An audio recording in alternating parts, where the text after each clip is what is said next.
susi.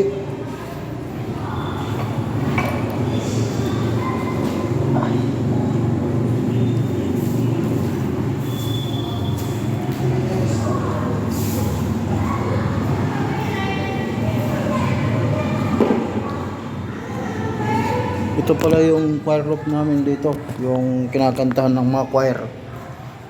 Pero yun, yung progreso ng paglilinis ko, pero mayroon pa pang isa dyan. Kukunin ko yung dumi na yan para maging malinis dito. Ito pala yung view sa taas. Ang altar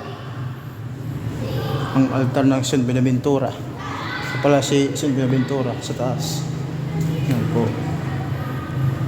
Ngayon ako ay maglilinis para malinis dito.